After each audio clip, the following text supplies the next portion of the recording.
First things first, Kevin. How are you? I'm good, thank you. It's very good to hear. Yes. So, where I want to start with is in the bio it said that you were, because the theme of the record that you made, or at least it's been inspired by religion or the thought of religion. And in the bio it said that you were raised a Methodist, but it never really took. So, or you never really were that interested in kind of religion? Yeah, I grew up in the Midwest, and my family has a Methodist background, but we never went to church or anything like that. So any religion was sort of peripherally around me, be it in school or in friends, and just sort of the culture of where I grew up. Yeah. So, what role did it play, especially kind of leading up to these songs being written? Where were you in the spiritual sense? I think, at least as a kid, I was just sort of fascinated by it. Maybe in the same way that I'd be fascinated by the Wild West or cowboys or something like that, because it wasn't anything that I was participating in, but I would see it all around. And where I grew up in the sort of the Bible Belt of America is very, it's very God-fearing. So you're just, from a young age, you're kind of beaten over the head with this, this vocabulary of heaven and hell and sin, and so I don't know. I just found myself sort of fascinated in it, in the same way that I'd be fascinated in any sort of grand story or something like that. So I don't know. It's just a part of my vocabulary growing up where I grew up, and it's just, I've always seen it as a good way to tell a story. And that aspect specifically, because I do think there's a lot of, even though I'm not religious myself, I do think there's a lot of merit in kind of the myth making or the narrative exactly. within the storytelling. So what kind of made you, was it, I have to find the song, but Beautiful Strangers, was that kind of what set the whole process off for what this album had become? Yeah, absolutely. So in 2016, I wrote a song called Beautiful Strangers, and in that there's a lyric, says, "Oh my God," sort of this mantra, sort of this chant, says, "Oh my God, oh my Lord." And at the time that I wrote that, I was going through some personal problems. I was going through a breakup, and I felt very heartbroken myself. But at the same time, there's a lot going on in the news. There's like Bataclan in Paris that happened, and which hit really close to home to me as a musician. And there's a lot of stuff in American politics and in American race, and the whole country seemed very divided. And really, the whole world seemed really divided.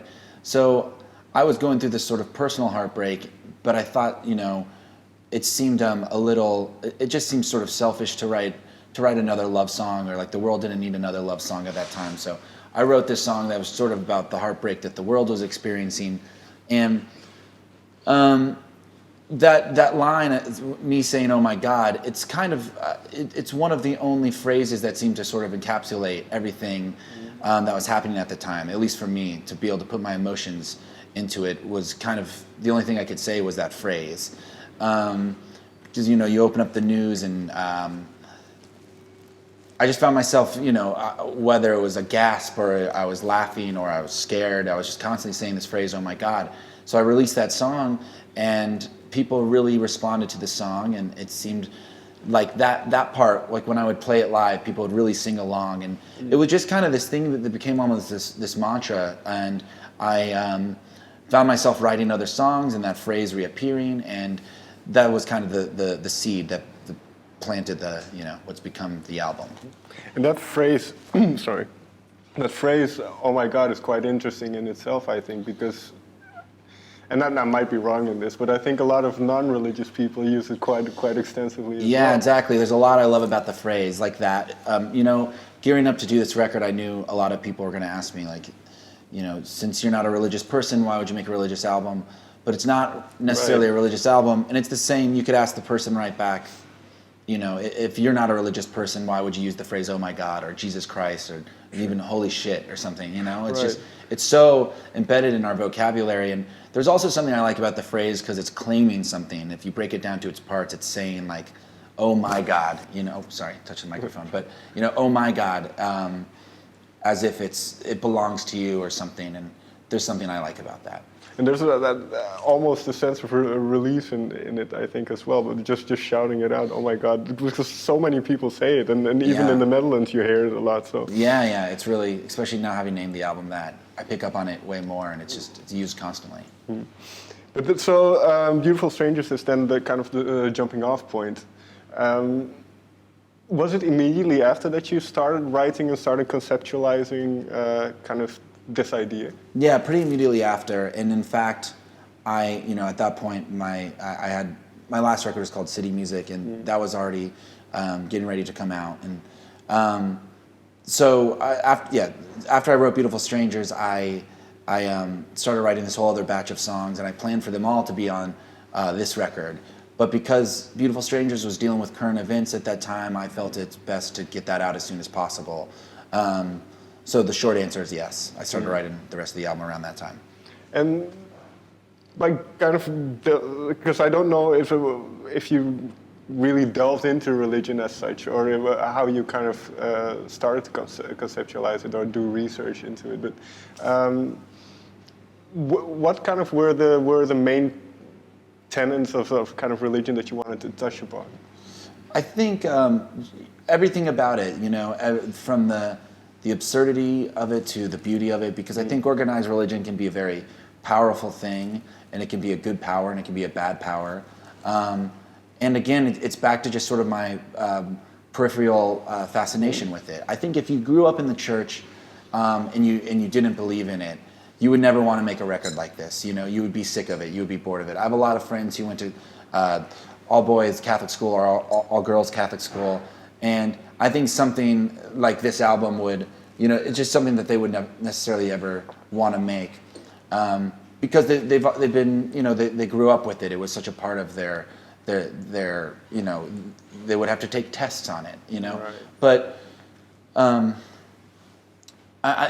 for me, can you say the question again? Sorry. Well, kind of if there were certain elements of religion that you wanted to tackle. Oh yeah, of course. Yeah, so I think just everything, in the same way that I was trying to come at the phrase from every angle, every way that you would use the phrase, I was trying to use religion in that as well, be it, you know, humorous or sad or tragic or triumphant. I was trying to come at it from every angle.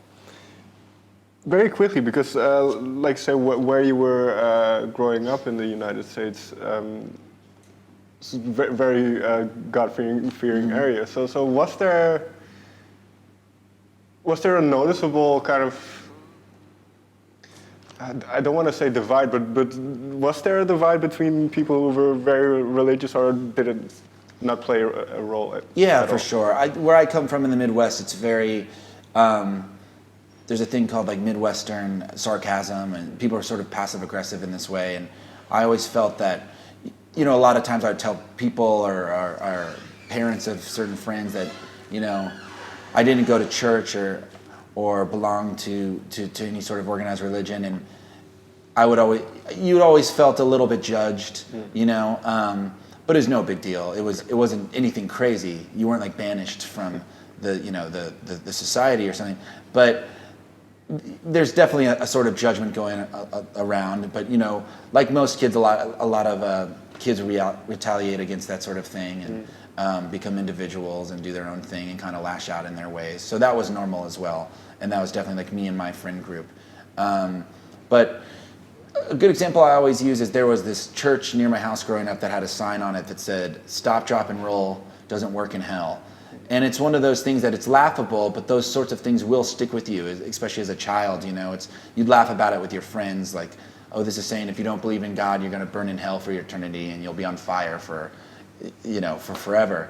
And well, you know, then like going to sleep at night as a kid, you would have those images, and they're pretty frightening images. So a lot of billboards, you know, saying if you could die today, and if you died today without Jesus in your heart, you'll go to hell. And So just that sort of fear was everywhere.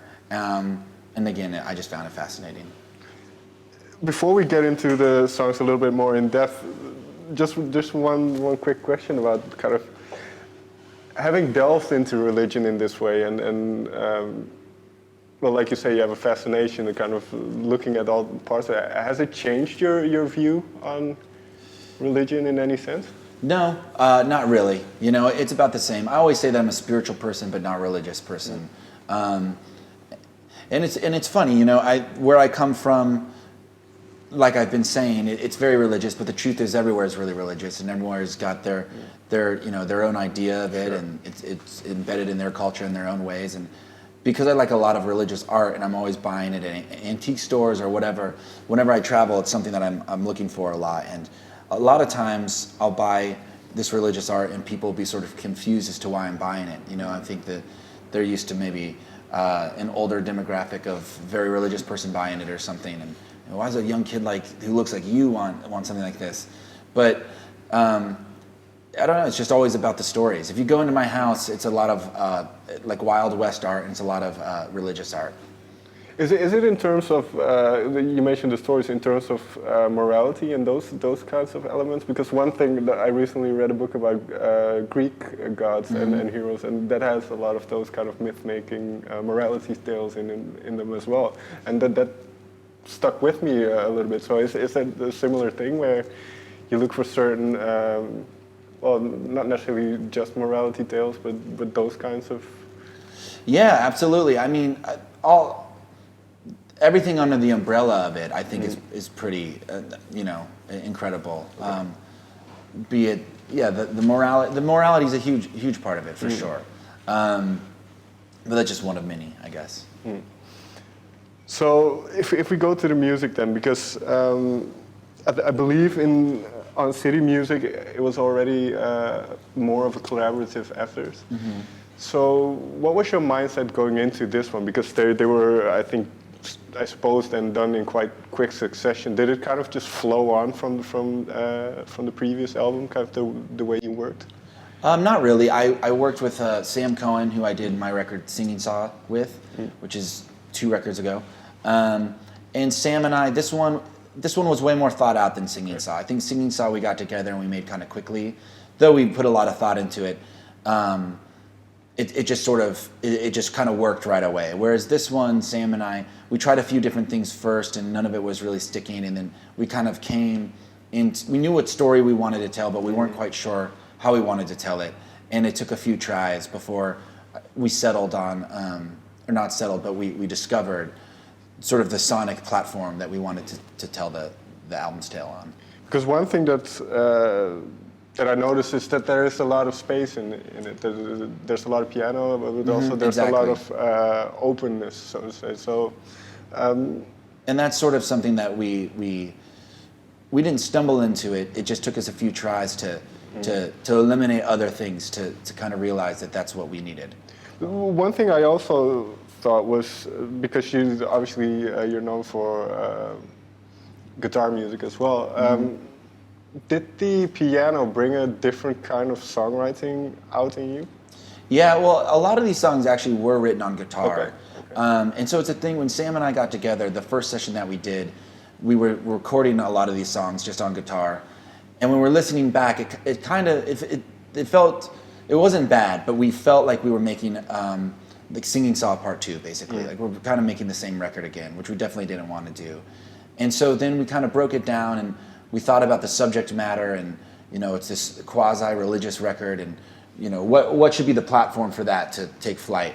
And Sam suggested we re-record some of the songs, and we take out the guitar and we just do it with organ, and we just have me sing, and this record is more about me just being a singer. And it was kind of like 10 seconds into trying our first song out like that, it became very clear that that's what we were meant to do. And once we had that knowledge and we knew that that's what we were going to do, we were able to sort of shape the rest of the record around that. And well, mentioning the openness that I think that there is in the record, and then you saying there was an emphasis on your vocals. I mean, was it maybe more than other albums that the singing and the lyrics became even more important in a sense? Because you can hear them better and more clearly? A little, for sure. Though, my vocals have never been too buried, but lyrics are always the most important part of any song to me, so I'm always concentrating the most. I like to think that they're always evolving, but absolutely. I mean, on this record, I definitely they were standing there pretty naked, so I wanted them to be good, Sure. as good as possible. So when you write these lyrics, then do you have to be in a certain mood or a certain mindset, or in what kind of time span was this written? It's always different, really. You never really know. Sometimes it's like the cover of the record is I'm in bed, and I wanted to depict that because a lot of times I write in bed right before I go to sleep or right after I wake up. As it's this sort of it's this mental place for me where I'm not really fully awake and not really asleep anymore, and I'm able to sort of just get into a stream of consciousness, and I'm sort of it's sort of in this place where I'm not judging myself or something. And I find when you're in that sort of mind frame and you're not feeling vulnerable, whatever you want to have come out can kind of start coming out. I also wrote a lot of this album on airplanes, which I feel like puts me into a similar headspace where there's something about being up in the sky and being in sort of this vulnerable position. Death is just sort of lingering there with you, even though it's a very safe and statistically, there's all these things about airplane how you shouldn't be afraid on them. But I think just as a human being up that high, you're kind of put in a certain headspace, and it always gives me this weird clarity. So I kind of feel that like the ideas begin when I'm in bed and I'm kind of in these comfortable moments, and then they are finessed when I'm in a situation like on an airplane and I'm traveling, and I don't know, the juxtaposition works well for me. And then that's because I was on a plane right not too long ago, and it was quite sunny, and once you kind of come over the clouds, it is almost like, even again, I'm not religious, but it is almost like a sublime thing to see those clouds and having the light shine through them. So did that affect kind of what type of lyrics? Yeah, absolutely. And I think a thing about religion is, because no one knows for certain, if any of these things are real. So I think there's a lot of things that we do in our day-to-day lives to sort of mimic that, or we find, we'll see a sunset and we'll think that it looks like heaven or something, or people would describe war as being literal hell. I think there's these things that we attach to ourselves on our day-to-day basis that come from the Bible, basically.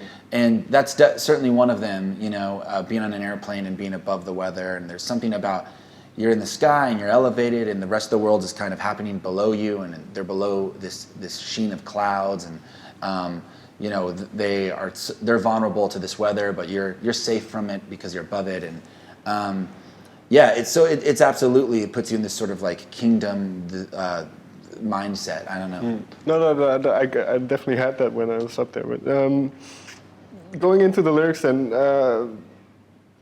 well, let's take Hail Mary, because I read somewhere that originally was about 15 minutes long.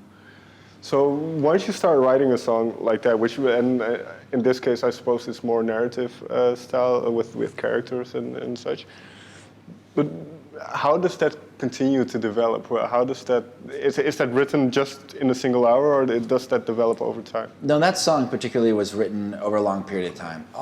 I write a lot of songs very quickly, but that one seemed to take a long time. And Sam Cohen, the producer, and he was helping me edit it a lot, because sometimes when you get into a lyrical rhythm, it's almost like playing a snare drum. It's almost like doing a drummer's roll on a snare drum.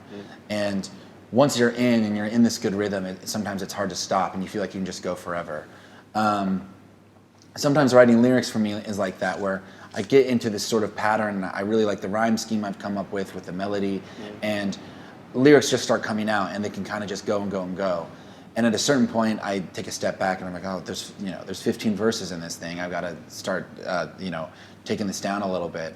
And with that one, at first, I was feeling confident and thinking we should have it be an incredibly long song. But then it just, you record like a version of that, and it feels sort of silly.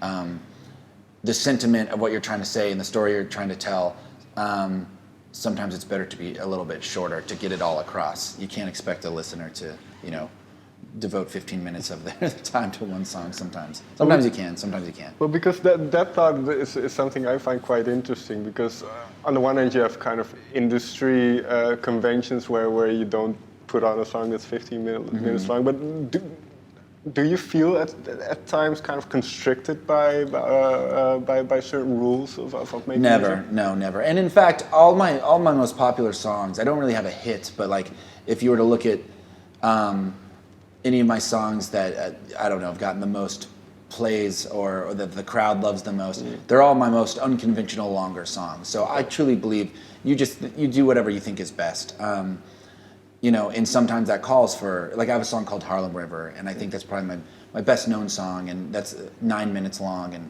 it's only 2 chords, and that just felt like the right song for me to make, and I think you just instinctually know.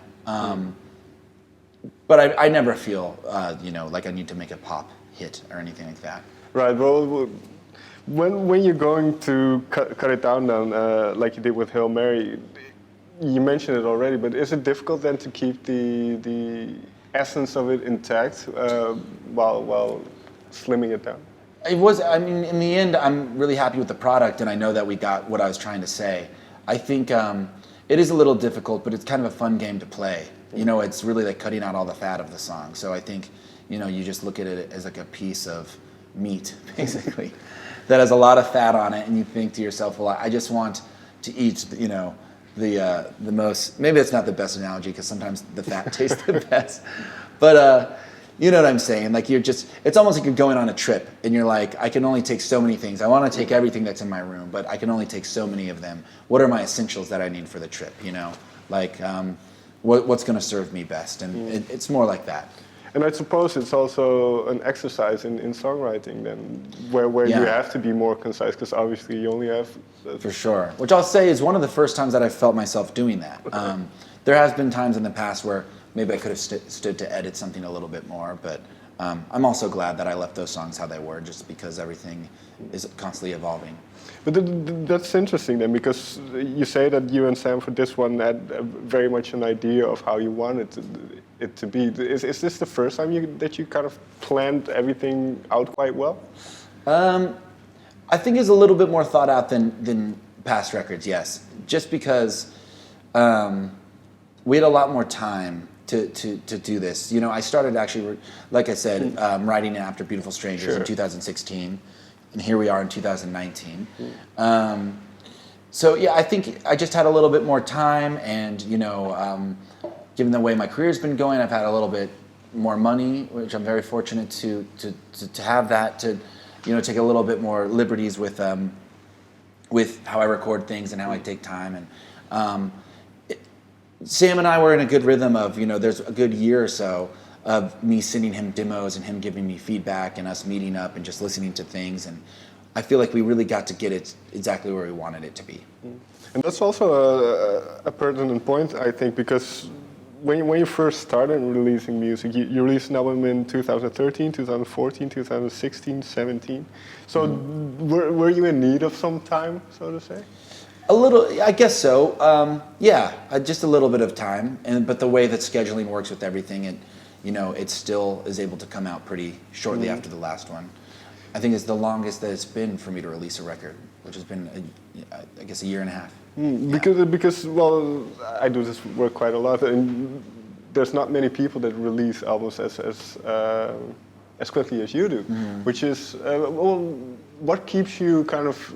Is it just a creativity that keeps? Yeah, it's just the wheels are just turning up there, and it's one of those things that maybe someday they'll slow down a little bit. Knock on wood that they don't, but I mean, even if they do, that's okay too. It's okay to take a lot of time between albums. I truly believe there's no right or wrong way to do it. It's just what comes naturally. For some people, they make their best records after taking 5 years off, and some people are able to just put out records every 6 months or something.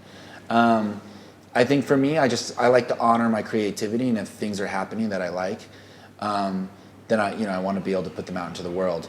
And I think too, music is very therapeutic for me. So I'm just constantly have a guitar in my hands, or I'm sitting at my piano, and it's just something it's just the way my brain works. So I'm constantly writing songs and constantly coming up with new concepts that I want to explore, and so the albums just keep coming. That's interesting because you say it's therapeutic for me. When did you first realize that music could have this effect on you? That it could have this? Very early, like from a very young age, listening to the radio growing up. And I didn't grow up in too musical of a household. My mom liked music. My dad listened to a lot of talk radio. My older sister, Michaela, liked a lot of music. So I kind of learned music through her. And from a very early age, it had a profound effect on me, where it'd make me feel good in a way that nothing else really could make me feel. Did you know very early on then that music was the path that you wanted to walk down? Yeah, absolutely. I think around like 8 years old, I was listening to music, and I thought to myself, I want to be a musician when I grow up. And it was just, I liked other things. I liked baseball, for example. I was very big into baseball, and I still love baseball. But there was something about music where it created this whole other world. It was like my imagination could just run off, and it would make me think of, movie scenes that hadn't been filmed, or, it made me see things that weren't there, And once you access that, it just feels like there's kind of no going back. Well, I had a similar thing when I listened to the record, which is something I often do, but I often picture things. There's a visual element to listening to music, I find. So you have that as well. So when you write these songs, do you imagine certain things? Do you imagine kind of visual elements? Yeah, sometimes, for sure. Sometimes I imagine. It can be all sorts of things. But if we can maybe, it's the one on the record where you had a strong kind of visual image for what you were writing. Let me think. Yes, so like take the first song, for example, Oh My God. There's the part where the choir stacks at the end of the song, and I could really picture that, and I could see this almost like barbershop quartet, like each voice coming in one by one, but I could envision them. I could envision, I could just see it happening. I don't know how to explain it, but in writing the song, it was almost like, I was writing, and it's almost like each voice was coming in at me, and I could see the mouths singing to me. Things like that, or I can envision a scene from a film, or there's a lot of different things. Right. Yeah. One last question then. It's always tricky because even though the subject matter it deals with religion, I don't think it's necessarily an overtly religious album. But when you write something like this, and religion has always been something that is in contention, do you think about that, or is it just let the creativity speak for itself? Just let the creativity speak for itself, I think. The thing about art is there should be no rules, and there are no rules. And so if anyone were to get upset and say, you made something that's not a religious record, but it seems like it's supposed to be one, or something like that, I don't know what to say to those people. I think it's just art it has no boundaries. It goes back to what I was saying about being a kid and hearing something, and Sure. It made my imagination run wild. I just think, art is just this big open field that you're just supposed to be able to run through freely. So I just made what I want to make. All right. Yeah. Sounds good. Kevin, thank you very much Thank for your you. time. Yeah, Thanks. wonderful questions.